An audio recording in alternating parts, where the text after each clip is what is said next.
Hello everyone and welcome back to Brussels Movie Reviews, the show where I revisit this mostly pretty good and maybe one of the best movies of all time, or a film that absolutely sucks and should remain in the depths of hell. Now before we get started with today's review, I want to quickly mention something. If the mic sounds a little bit different and the camera looks a little bit off, it's because I actually got a new laptop. So, uh, in case the quality looks a little bit more different and maybe a little bit more better, that's the reason why. And also, if the mic sounds possibly a little bit better, that's why. Because I did a test before this and it sounded pretty good and looked fine. So I'm just stressing that right now. Before we go on. So yeah, and at least the next few videos will be like this. So yeah, just letting you guys know. But anyway, let's get on to the review. So last time we reviewed the 2016 live action remake of the Jungle Book, and this time we're gonna be looking at the apparently also 2016 Pete's Dragon remake, live action remake, that again came out at the in the same year. Um, I always had the thought that this was a 2016 film. Or no, 2017 film. Um, but apparently no, this was 2016, so sure. I mean, I guess it kind of goes well with kind of having a double feature between with both the Jungle Book live action remake and this. Um, and um, I thought that the the Jungle Book remake was boring. This film was just like straight up boring.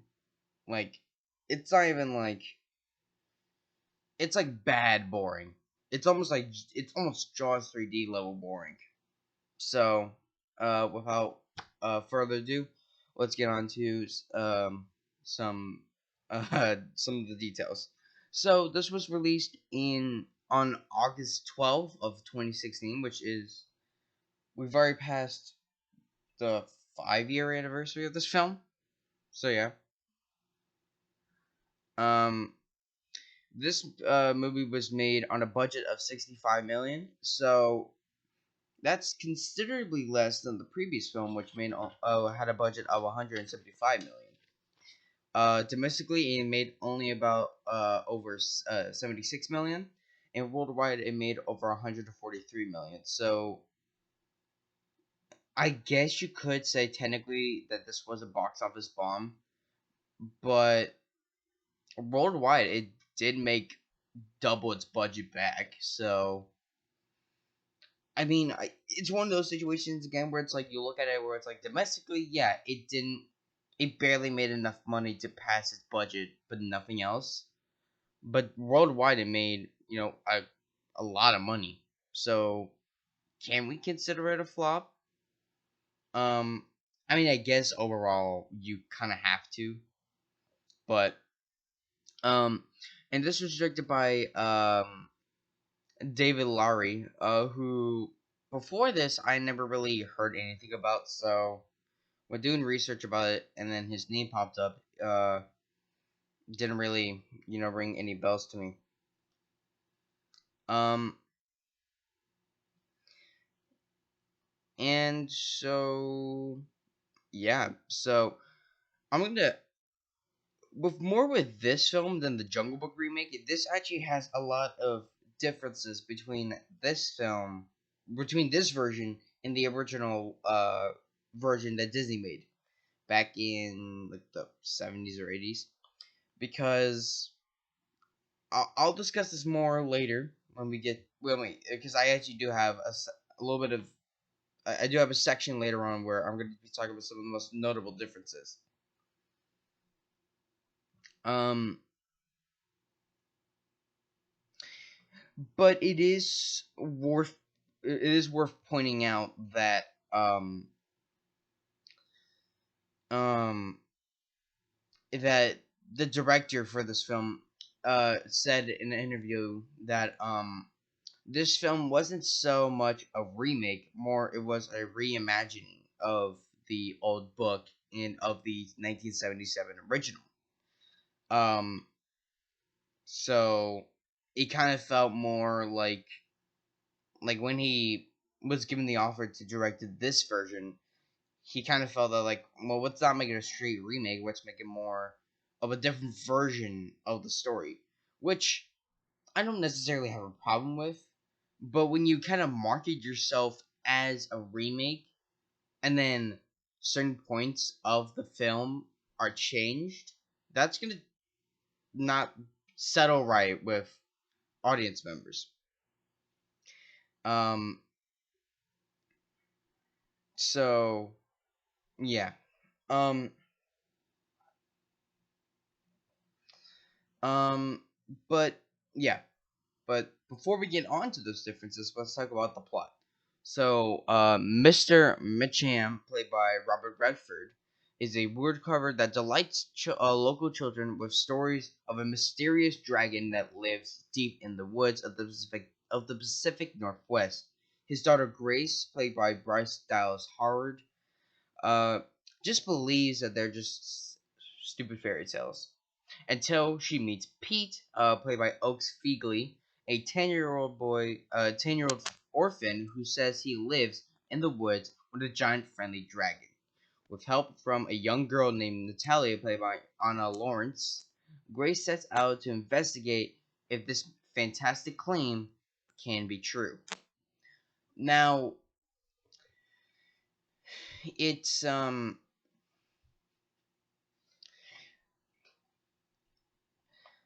even just saying that aloud, with to people who have seen the original, you can already start pinpointing some of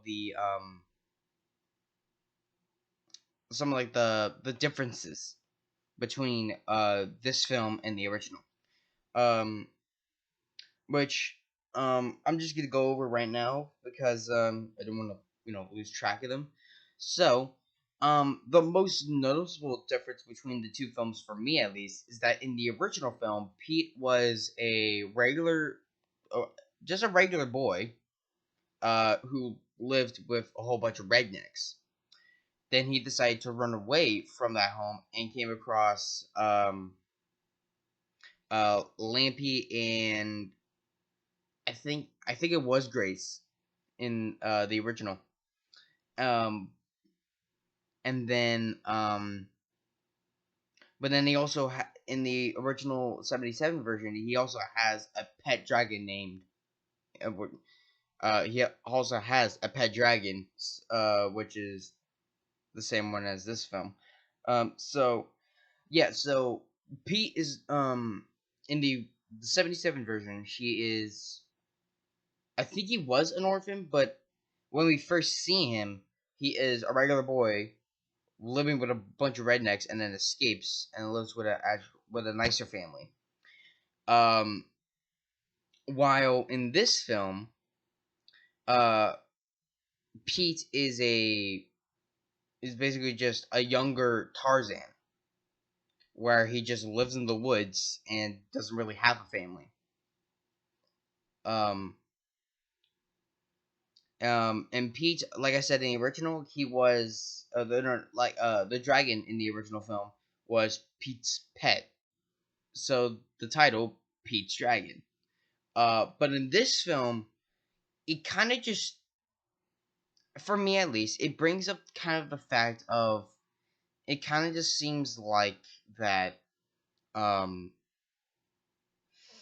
that like he was an orphan that got lost in the woods and then came across the dragon, and then he's just been living with the dragon ever since. So, so the title of the film Pete's Dragon doesn't make any goddamn sense really when you really think about it. Because even technically, yes, if you're living in the woods with a dragon, um, and even in the story he says that he lives with a giant friendly dragon. He doesn't call it his. So the title of the film doesn't really make any sense the when the main character doesn't even really acknowledge the dragon as his own. So the title doesn't make any sense. It should be really just be called The Dragon of the Woods. But um in the I think in the the original film there was a magician that was after the dragon. I think literally to cut it up into several pieces to like make some like spells after it. While in this film, there is no magician. Um, Also in the I guess that kind of is the reason why they kind of had a lynch mob in the remake. To kind of cover up the fact of them not having the magician from the original, which I don't really like the whole mob idea because it's been done so much, and it's been beaten to death so much that I feel like that like if you're gonna do another version of Peach Dragon, just have the magician in it. Because honestly, the magician in the original was probably the best part about it. Well, about the film really. So, um, yeah, just keep the magician in. Don't have the lynch mob. Um, and while I and I'm just kind of speculating on this one. While the original was kind of more of a slapsticky comedy, this film is kind of like more of the Jungle Book remake, where it's played very straight. Um, Barely has that many like kind of funny moments in it. Barely any musical moments. So it just kind of plays out as a boring kind of film. Um, like especially for a Disney film, that's surprising because Disney has made some bad films before. I mean, clear example is The Black Cauldron, but um, at least that film, even though it's a bad film overall, it still has a one or two occasional funny moments.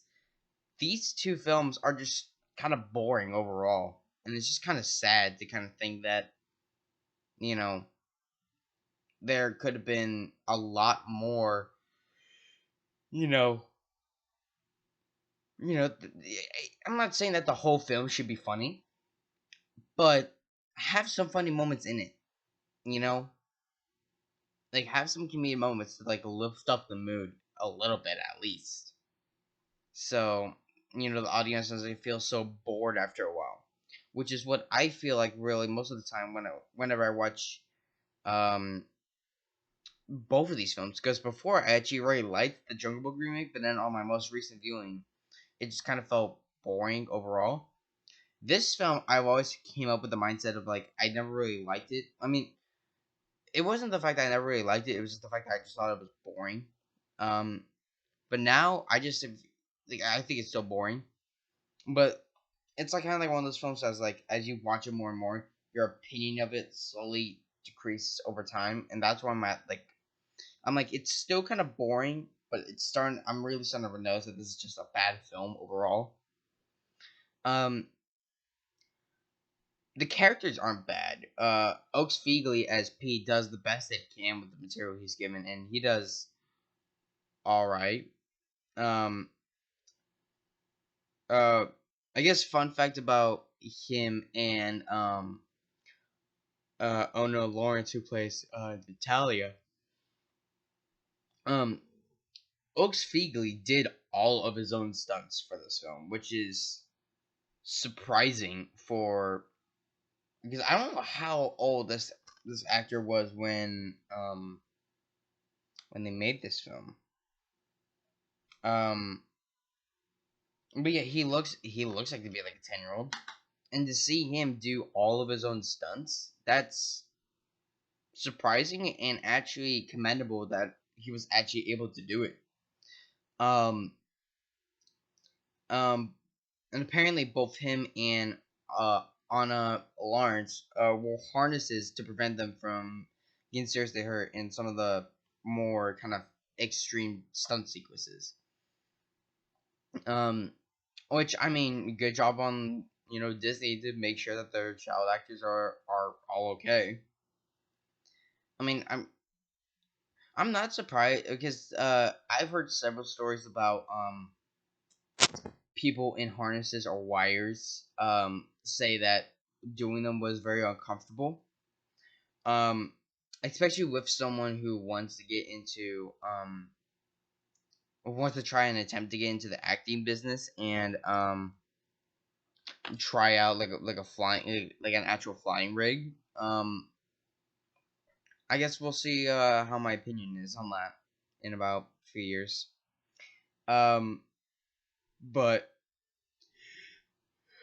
uh, but yeah, them two are fine. They do the best that they give with the material that they have. Uh, Bryce Dallas Howard as Grace does okay. Robert Redford as Lampy again does fine. I've heard of some of his roles because he's kind of like uh not like a Sean Connery level of iconic, but yeah, he's a relatively known actor. Um, and easily the best part about this film, from in my opinion, Carl Urban as Gavin. If you guys are a fan of my channel, you guys may remember that he played Dr. McCoy in the Kelvin trilogy of Star Trek films. Um, and he does great recreating um what DeForest Kelly did with the original version. And in this film, he does great as Gavin, even though he really only has like a few scenes throughout the film. Um, he is the best part about this film, no doubt in my mind. So, um, good job to Carl Urban. He also played Judge Dredd in the 2012 version of Dredd. That's literally just called Dredd. Um, cool. Um, and yeah, he played Dr. McCoy in the Kelvin timeline films. Um,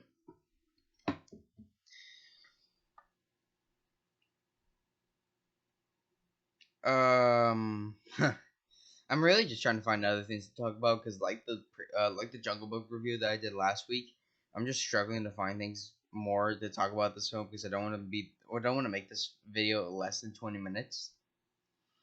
Um, yeah. Um, I guess to bring this fun fact up, since this is usually around the time when I mention it. Um, the director David Lowery watched several films in order to get the visual and artistic style he wanted for this film. Which actually, I'm gonna pop up the page real quick, and because I know he watched a couple of Studio Ghibli films,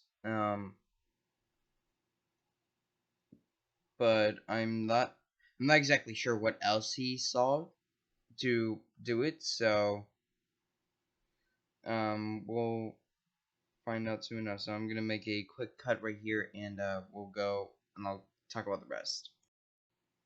Okay, I just found the page on IMDb that said director David Lowery described his version of Pete's Dragon is to be more of a reinvention rather than a straight up remake of the original Pete's Dragon from 1977. His ambition for the film was to distinguish itself from the 1770 film as much as possible, and also that he wanted to revamp the core story of a vulnerable uh, Disney family film.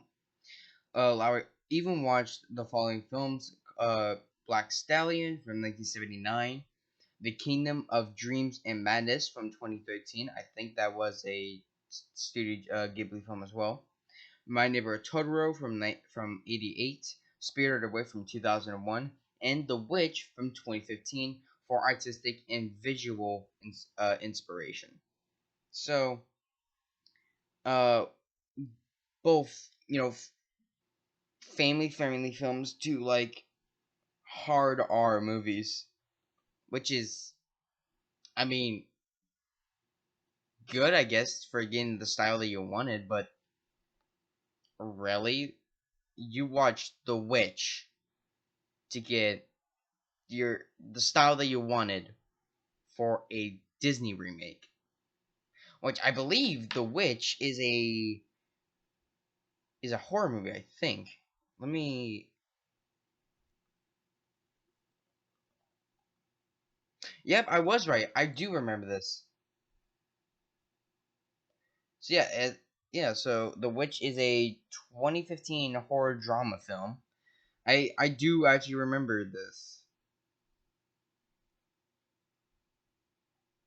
Oh yeah, I remember that. Like I used to see people always say like the title like it looks like it says Vivitch because it looks like the W in which it looks like two separate like two V's that are like kind of like split apart like by like a tiniest amount that looks like a W, but you can see it's like two V's.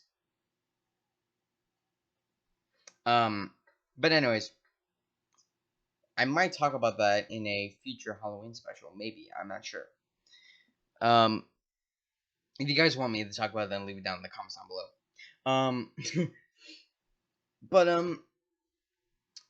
yeah, really nothing else to talk about except for the music played by composed by Daniel Hart, who the music he does the best that he can with the style that the director wants him to. Overall, the scores was mediocre. Really, with most scores now, I just don't really see them as that good, especially compared to something like like a John Williams score or Jerry Goldsmith score from like 70s, 80s, or even 90s. Compared to I mean, you can literally compare this score to Jerry Goldsmith's work on The Mummy from 1999. I get that they're not in the same genre, but this is not your comparison, it's mine. You can clearly tell that Jerry Goldsmith is just a way better composer than really any nowadays. I mean, yes, we do have some notable exceptions um like James Howard, like James Newton Howard, which some of his scores are great and all, but overall, I just find it a real mixed bag. Um, so to see, to listen to or to try and watch old new movies with these bland ass soundtracks, it's just, mm, I don't really like it, and it just sucks that like some of these old films that have great soundtracks have not gotten a complete edition yet, while you know soundtracks of Sonic the Hedgehog get a complete version just like not even a year after the film comes out. I'm not saying that the Sonic the Hedgehog soundtrack was bad at all, but it's just like why release this music when you can be releasing all this fantastic music that hasn't even been released on CD yet, like in complete form. It's just it doesn't make any sense to me. Um, but yeah, overall the score is just bland. Don't really like it. I don't even know if there even is a soundtrack release of this film. Probably is. Probably you can find it like on iTunes or something like that. But overall, I don't recommend getting it. Um, I say spend your money on a way more better soundtrack than whatever this film can offer. And that's about it. So, final thoughts on the Pete's Dragon live action remake from 2016. I never thought that I mean, I always thought that this film was boring, but I never thought that this film would be more boring than the Jungle Book remake, and surprisingly, it was. With some good moments throughout, overall, I don't really like this film, and you may have realized that I never mentioned any favorite scenes because overall, I started to fall asleep when I was watching this because I just didn't care. It was just way too boring. So with that being the case, I'm gonna give this film a D plus. Yes, the same ranking that I gave Jaws the Revenge, no, Jaws 3D. It kind of has the same problems with that film, but surprisingly, it's way worse. Or it's a little bit worse than that. Whereas at least with that film, it felt like that they had a you know a good story outline. Um, some really great actors in that film, like Dennis Quaid, Louis Gossett Jr. Really great actors, and yeah, it was just wasted on a first-time director that has never directed again, and a 3D gimmick that from as soon as you say, "Hey, this film's gonna be in 3D," you knew that it was gonna be mostly 3D and it was gonna mostly be shit. So, that's why I appreciate that film more than this, because that film felt like more they were trying to make that good, and it kind of just ended up being shit. Where this film, it's like you're setting yourself up as shit. Yes, the director might have said it might have been more of a reimagining than a remake, but nonetheless, it's still a fucking remake, so it's gonna most likely be crap, or just at the least boring, which is what both of both the Jungle Book and this film do. So yeah, bottom line, D plus.